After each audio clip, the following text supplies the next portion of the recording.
சாய்ராம். என் உயிரின் உயிரானவர்களே, இன்னைக்கு பேசக்கூடிய விஷயங்கள் உங்கள் வாழ்க்கையில் பிரச்சனைகளை தீர்க்கிறது மட்டும் இல்லை, இனி வரக்கூடிய ஒவ்வொரு ஜென்மத்திலையும் இந்த பதிவில் சொல்லப்பட்டது போல உங்கள் ஆன்மா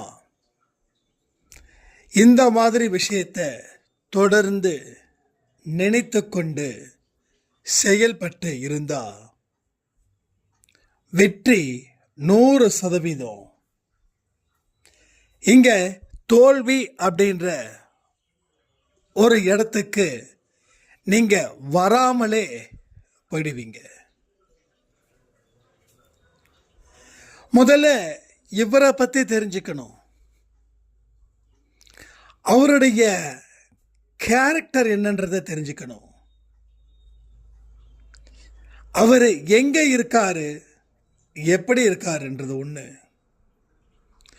ரெண்டாவது, நமக்கும் அவருக்கும் என்ன சம்பந்தம்,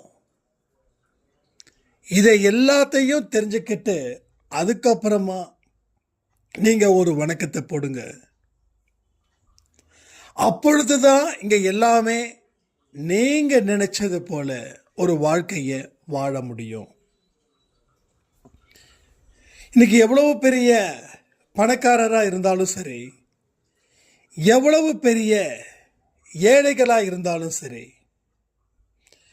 இந்த ஒரு விஷயத்தை மட்டும் தீவிரமா நீங்க தெரிஞ்சுக்கிட்டு அதற்கு தகுந்தது போல உங்க வாழ்க்கையை வாழ ஆரம்பிக்கும் போதுதான்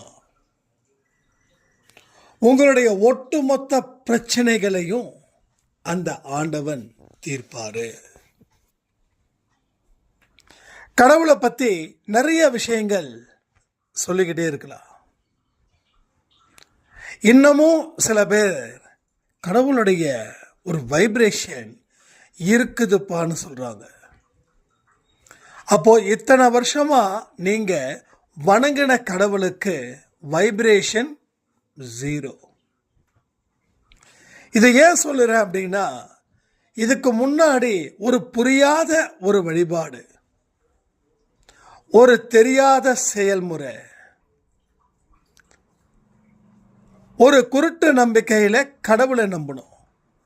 ஆனா இன்னைக்கு உண்மையின் அடிப்படையில் ஒரு உண்மையான தெய்வீகம் அப்படின்னா என்ன, ஒரு கடவுளை தேடி வரணும் அப்படின்னா எதையெல்லாம் விடணும், எதையெல்லாம் செய்யணும் அப்படின்ற ஒரு விஷயத்தை இப்போ நீங்க புரிஞ்சதால தான் கடவுள் இருக்கிறாரு, சாயப்பா நிச்சயமா இருக்கிறாரு.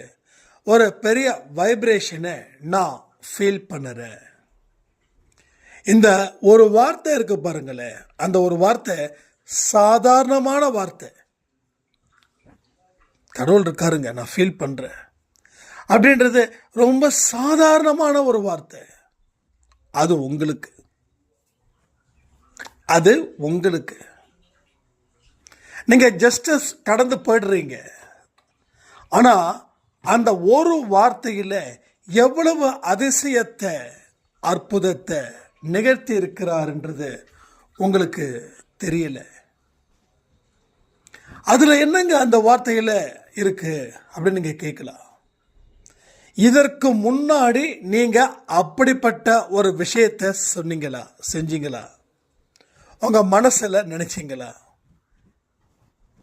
அதாவது ஒரு கோயிலுக்கு போகும்போது டெஃபினட்டா அந்த வைப்ரேஷன் இருக்கும். அதை நான் சொல்லலை. ஏன்னா அங்கே போயிட்டு வந்த ஒரு தாக்கம் ஒரு விஷயத்தை ஏற்படுத்தும், அந்த வைப்ரேஷன். ஒரு தேர் திருவிழாவுக்கு போறீங்க, அங்கே இருக்கக்கூடிய கடவுளை பார்க்குறீங்க, அந்த தேரை பார்க்குறீங்க, சுற்றி இருக்கக்கூடிய மக்கள் அரோகரா ஒரு வார்த்தைகளை சொல்லும்போது மெய் சிலிர்க்கிறோம். இது எல்லாருக்குமே அந்த ஒரு வைப்ரேஷன் கிடைக்கும். ஆனால் ஜஸ்ட் லைக் தட் சும்மா ஃப்ரீயாக ஏதோ ஒரு விஷயத்தை பேசிக்கிட்டு இருக்கும்போது, இல்லை ஏதோ ஒரு விஷயத்தை நினச்சிக்கிட்டு இருக்கும்போது சட்டுன்னு சாய்ப்பாக்கிட்ட லிங்க் ஆகும். நான் உங்களுக்கு சொல்கிறது புரியுதுன்னு நினைக்கிறேன். அந்த மாதிரியான வைப்ரேஷன் தான் நான் இப்போ சொல்கிறது. ஒரு பழனிமலைக்கு போகிறோம், ஒரு திருப்பதிக்கு போகிறோம், ஷிரடி போகிறோம், வேறு இன்னும் பிற முக்கியமான கோயிலுக்கெல்லாம் போகிறோம். அந்த ஒரு வைப்ரேஷன் இருக்கும். அது ஒரு நாளில் இருக்கும், இல்லை அடுத்த 2-3 நாளில் இருக்கும்.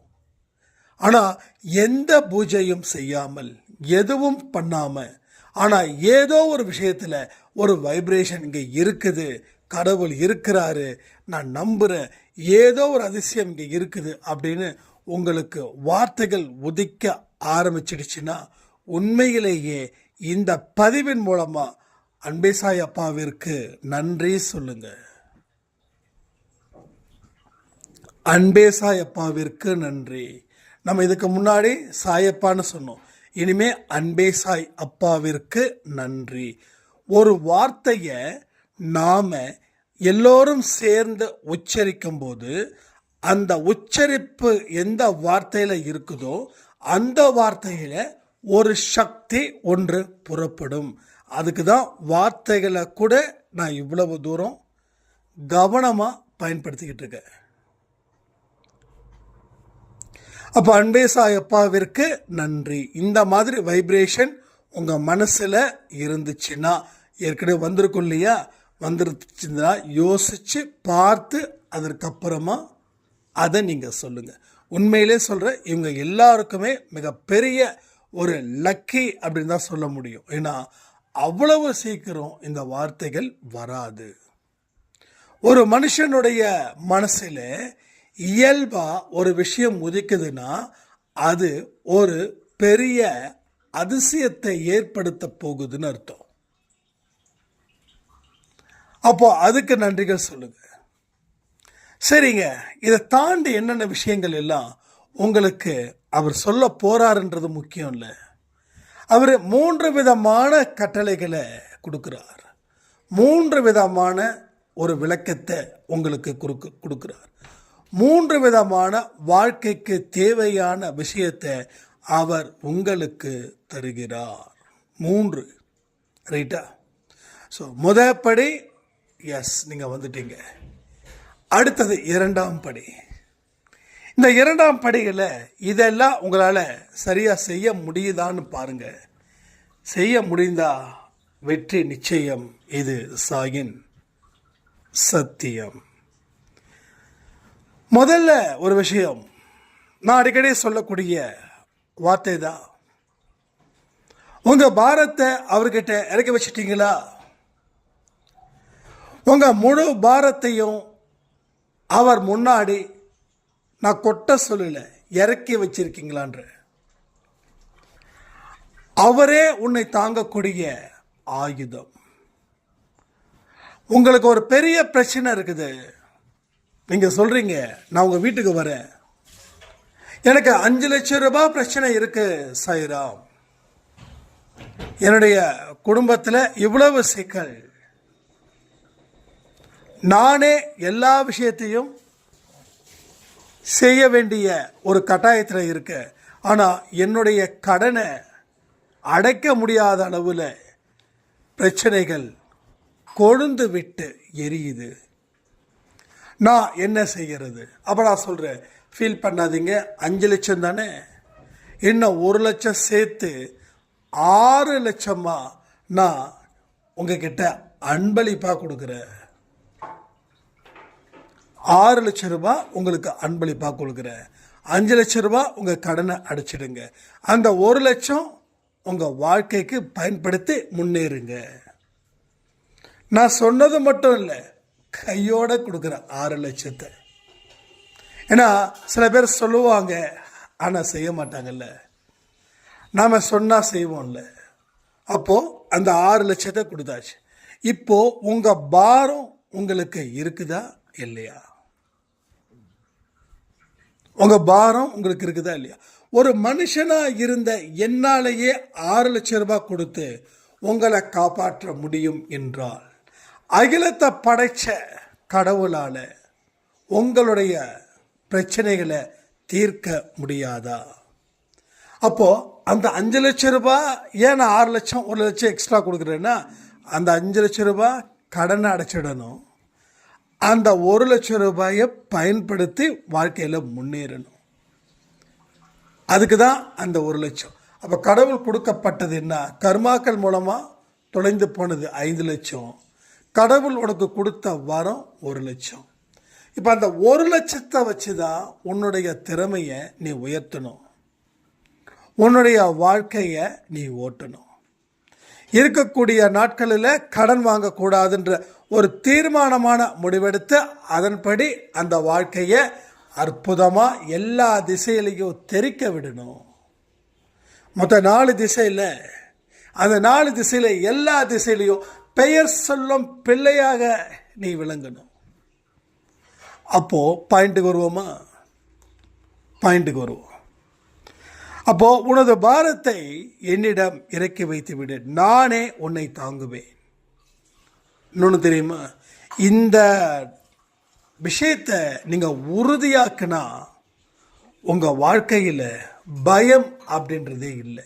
ஏன்னா நம்பிக்கை இருக்கிற இடத்துல பயம் இருக்குமா என்ன? நம்பிக்கை இருக்கிற இடத்துல பயம் இருக்குமா? அப்போது நம்பிக்கை, ஜீசஸ் சொன்ன மாதிரி, கடுகளவு நம்பிக்கை இருந்தால் கூட இந்த மலையே நகர்ந்து போ அப்படி என்று சொன்னாலும் அந்த மலை நகர்ந்து போகும். நான் திரும்பவும் சொல்கிறேன், கடவுளோட வார்த்தைகளை நகைச்சுவைக்காகவோ இல்லை என்னங்க இப்படி பேசுகிறாரு அப்படின்னு கேலியோ கிண்டலுக்கும் ஆக்கிடாதீங்க. அப்படி நீங்கள் செஞ்சீங்க அப்படின்னா அது உங்களுக்கு மேலும் மரண யோகத்தை கொடுக்கும். புரிஞ்சுக்கோங்க, மரண யோகம். இந்த வார்த்தையை சொல்கிறதுக்கு நான் ஃபீல் பண்ணலை. என்னங்க சட்டுன்னு இந்த வார்த்தையை சொல்லிட்டீங்க. எப்போ நான் சொல்கிறேனே, பிறப்புன்னு ஒன்று இருந்தால் அங்கே இறப்புன்னு இருக்கும். ஸோ இறப்பை பற்றி சொன்னாவே என்ன பயப்பட வேண்டாமே.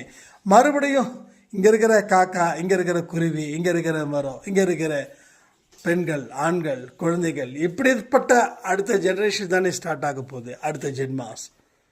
அப்போ ஏன் மரண யோகம் வரும் அப்படின்னு சொன்னால், பிரச்சனைகளாக பார்த்தே நிறைய பேர் வாழ வேண்டிய வாழ்க்கையை கூட வாழாமல் அல்பாயுசில் எத்தனையோ பேர் போகிறாங்களே.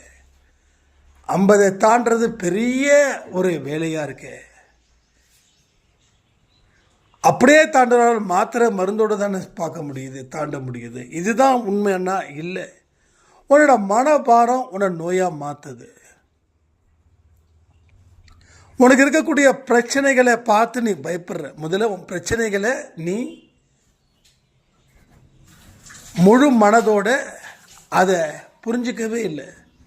நீ புரிஞ்சுக்கிட்டா, ஓ பிரச்சனை இங்கே தானா, இதுதான் பிரச்சனையா, அப்போது இந்த பிரச்சனையை சமாளிக்க நம்மளால் முடியாதா அப்படின்னும் போது அந்த பிரச்சனையே பார்த்து அவங்கக்கிட்ட அன்பு செலுத்த ஆரம்பிச்சிடும். இதெல்லாம் உண்மை. என் லைஃப்பில் இப்போ கூட இதை நான் அனுபவிச்சுட்டு தான் இருக்கேன் நான். அப்போ அது பிரச்சனை இல்லை, அது உன்னை காக்க வந்த சாமி. அந்த பிரச்சனைகளை பார்த்து அன்பாக இருந்து பாருங்களேன், அது எதுவும் பண்ணாது. ஒவ்வொரு கஷ்டத்துக்கு பின்னாடியும் தான் வாழ்க்கை சந்தோஷமாக இருக்குது. அது தெரியுமா? ஒருத்தட்ட நான் சொன்னேன், இது புதுசாக இருக்கே அப்படின்னாரு. நிறைய பேர் பார்த்தீங்கன்னா சும்மா அங்கே காதில் கேட்டது இங்கே காதில் கேட்டதை வச்சு ஒரு பில்டப் கொடுப்பாங்க. ஆனால் இங்கே வரக்கூடிய வார்த்தைகள் அடி மேலே அடி, அவமானத்துக்கு மேலே அவமானம். உனக்கு சாவு இருக்காதே தவிர எல்லா வழியும் இருக்குன்னு சொல்லுவாங்க தெரியுமா? அந்த மாதிரி தான் நானும் சரி, விஷ்ணு சாய்ராமும் சரி அனுபவிச்சு வந்திருக்கோம். சாவு ஒன்று தான் இல்லை, ஆனால் வழி இங்கே நிறைய இருக்குது. அதனால தான் இன்றைக்கி பார்க்குறவங்க கேட்குறவங்க எல்லாம் நம்மளோட அன்பானவர்களாக இருக்காங்க. நமக்கு ஏதாவது ஒன்றுன்னா ஓடோடி நிற்கிறதில்ல. நான் ஒரு விஷயம் சொல்லணும்னு நினைக்கிறேன். தயவு செய்து நான் இருக்கிறேனா இல்லையான்னு தெரிஞ்சுக்கிட்டு அதற்கு அப்புறமா நீங்கள் என்னை பார்க்க வந்தால் எனக்கு ரொம்ப சந்தோஷமாக இருக்கும். நான் ஒரு வேலை இல்லை நீங்கள் வந்தீங்க அப்படின்னும் போது என் மனசில் இருக்கக்கூடிய கஷ்டம் அதை சொல்லி விவரிக்க முடியாது. என்னப்பா நீனா ஓவராக பேசுகிறேன்னு யாராவது நினைக்க வேண்டாம், நான் உண்மையாக தான் பேசுகிறேன். ஏன்னா நம்ம ஏதாவது ஒரு உண்மையான விஷயத்த சொல்லும்போது ஆமாம் இவர் பெரிய இவரை பார்க்குறதுக்கு வராங்களா அது மாதிரி யாராவது நினச்சா கூட அதை பற்றி எனக்கு கவலை இல்லை. ஆனால் எத்தனையோ உள்ளங்கள் இங்கே வரணும் பார்க்கணும்னு நினைக்கிறீங்க இல்லையா? ஏன்னா நான் தொடர்ந்து வெளியில் அவுட் ஆஃப் ஸ்டேஷனில் இருக்கிறதால என்னால் நான் வீட்டில் எந்த நேரத்தில் இருப்பேன் அப்படின்னு எனக்கு தெரியாது. அதனால் வருபவர்கள் முன்னாடியே சொல்லிட்டீங்கன்னா அதற்கு தகுந்த மாதிரி நான் காத்துக்கிட்டு இருக்க வாய்ப்பும் எனக்கு கடவுள் வழங்குவார். ஸோ அதனால தான் சொல்கிறேன், உங்கள் அன்புக்கு ரொம்ப ரொம்ப நன்றி. ஏன்னா இது எல்லாமே சாயப்பாவில் உருவாக்கப்பட்ட சொந்தம் தானே தவிர வேறு எந்த ஒரு மனுஷனாக உருவாக்கலை. ஏன்னா அவர்கிட்ட நான் பதில் சொல்லக்கூடிய மாதிரி ஆகிடும். ஏண்டா உன்னை நம்பி வந்திருக்காங்க நீ வீட்டில் இல்லையே அப்படின்னு. அப்போது அவரும் சங்கடப்படக்கூடாது, அவருடைய அன்பு செல்லங்களாக இருக்கக்கூடிய நீங்களும் சங்கடப்படக்கூடாது. இப்போயும் நான் சொல்கிறேனே, உங்களை எல்லாரையும் என்னோட இதயத்தில் தான் வச்சுருக்கேன். அதனால தான் என்னுடைய இதயம் இப்போ வரைக்கும் நல்லா ஆக்டிவாக இருக்குது, பலமாக இருக்குது. ஏன்னா இவ்வளவு பெரிய அன்பான சொந்தங்களை கிடைச்சிருக்குதுன்னா அது எவ்வளோ பெரிய ஒரு வரம். அதனால தான் சொல்கிறேன். அதனால் கொஞ்சம் நான் சொல்லணும்னு நினைப்பேன், ஒவ்வொரு பதிவுலையும் சொல்ல மறந்துட்டேன்.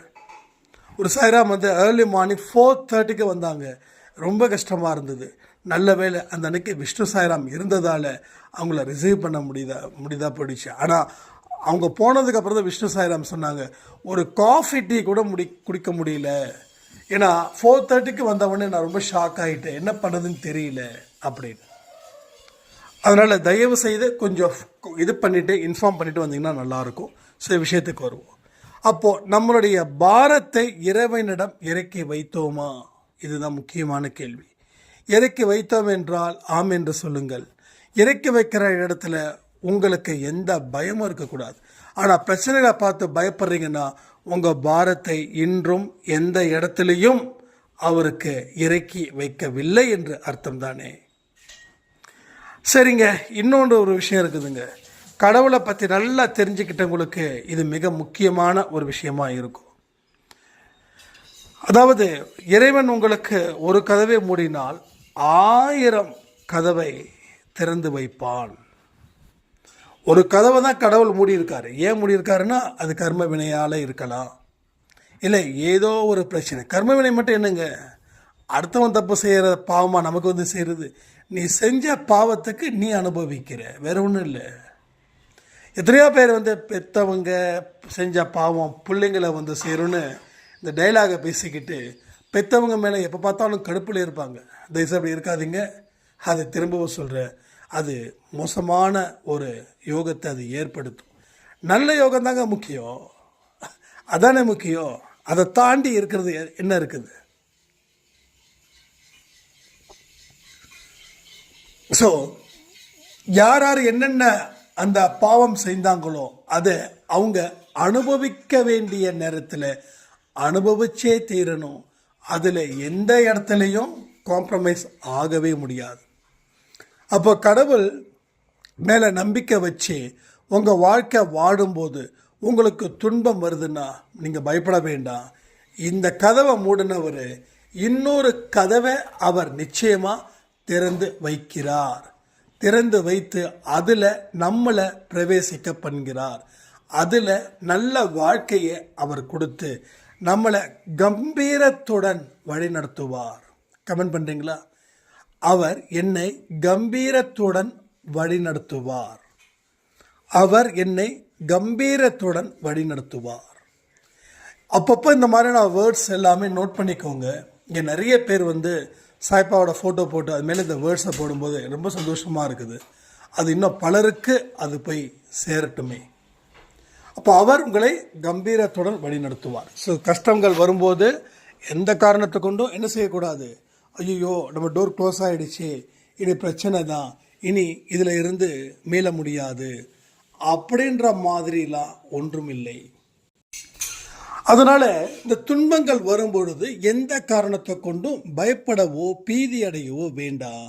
அப்போ வேற ஏதோ ஒரு வழி உங்களுக்கு திறந்து வைத்திருக்கிறார். என்னுடைய சின்ன ஒரு அனுபவத்தை இதில் சொன்னால் நல்லா இருக்கும்னு தோணுது. நான் ரொம்ப நொந்து போன ஒரு நேரத்தில் ஒரு விஷயங்கள் என் லைஃப்பில் ரொம்ப ஃபெயிலியர் ஆச்சு. அதை திருப்பி ரிப்பீட் பண்ண நான் விருப்பப்படலை. அப்போ என்னை சுற்றி இருக்கிறவங்க கேட்டாங்க, இது எப்படி வெளியில் வருவ, ஏன் கடவுள் உனக்கு இவ்வளோ பெரிய கஷ்டத்தை கொடுக்கணும், சாய்பாவை நீ வணங்குற, நிறைய அன்பை சாய் ஆடியோவை கொடுக்குற, ஆனால் உனக்கு மட்டும் ஏன் இவ்வளவு பெரிய ஒரு தோல்வி, அவர் நினச்சிருந்தா உன்னோட வாழ்க்கையை நல்லபடியாக மாற்றி இருக்கலாமே, அந்த மாதிரி கேட்டாங்க. இப்போ நான் தோத்தது எனக்கு பிரச்சனை கிடையாது, ஆனால் நான் தோத்ததை இவர் தோத்தது மாதிரி நம்ம அன்பை சாய் ஃபேமிலியில் இருக்கிறவங்களே அப்படி சொல்லும்போது நான் எதிர்பார்க்கவே இல்லை. அதுக்கப்புறம் ஒரு பதிவை நான் கொடுத்தேன். அந்த பதிவில் சொல்லக்கூடிய வார்த்தை ஒன்று தான், இவ்வளவு பெரிய ஒரு கஷ்டம் முன்னாடி இருக்குது, இந்த கஷ்டத்தை மட்டும் தாண்டிட்டோம் அப்படின்னா வாழ்க்கையில் மிகப்பெரிய வளர்ச்சியை நாம் பெற முடியும். அன்னைக்கு சொன்ன அந்த வளர்ச்சியை இங்கே நாம் பெற்றிருக்கிறோம். அப்போது கஷ்டங்கள் கொடுக்குறாருன்னா அந்த இடத்துல தெய்வத்துக்கு கூட நீங்கள் நின்று பயணிச்சிங்கன்னா அந்த பயணம் நீங்கள் எதிர்பார்த்ததை விட அழகாக இருக்கும், அற்புதமாக இருக்கும், இயல்பாக இருக்கும், இனிமையாக இருக்கும்.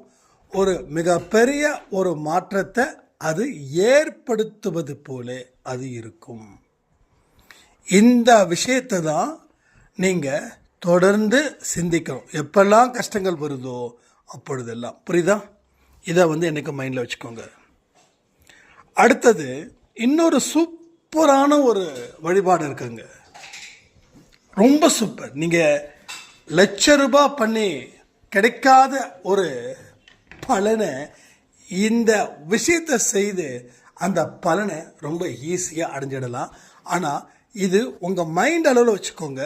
ஆனால் இந்த பலனுக்காகத்தான் இந்த விஷயத்தை செய்கிறீங்கன்னு இருக்கக்கூடாது. அப்போது அந்த பலன்கள் குறைய ஆரம்பிச்சிடும். நல்லா புரிஞ்சுக்கோங்க.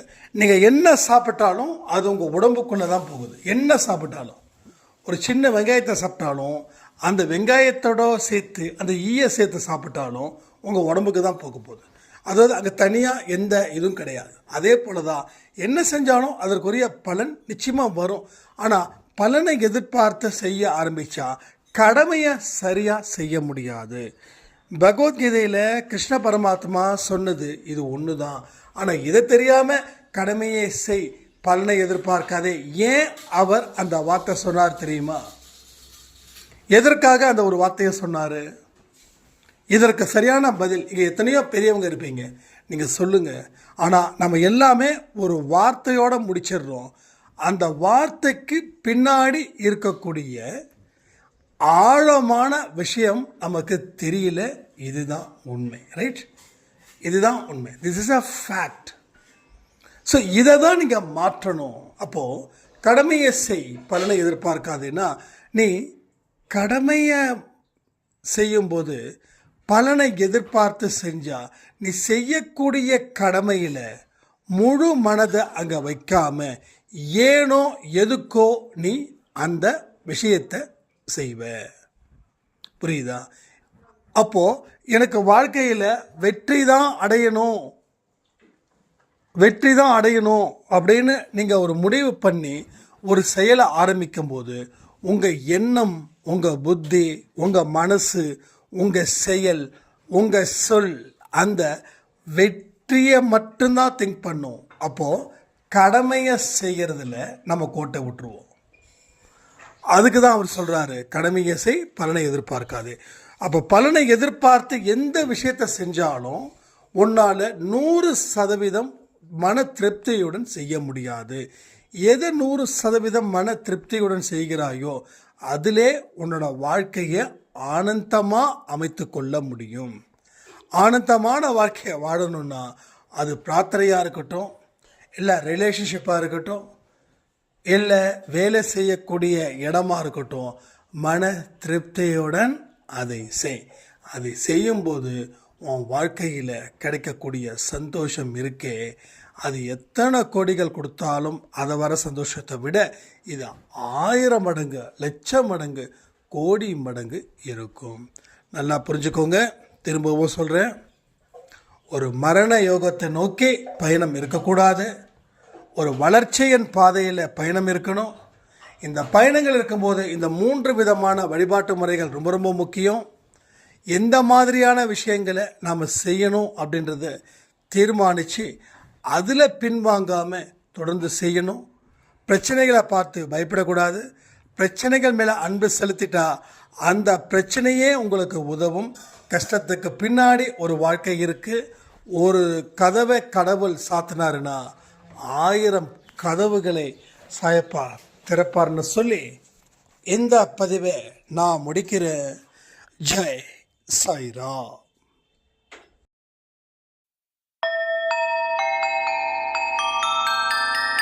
ஓம் சாயிரா, சாயிரா, ஓம் சாயிரா.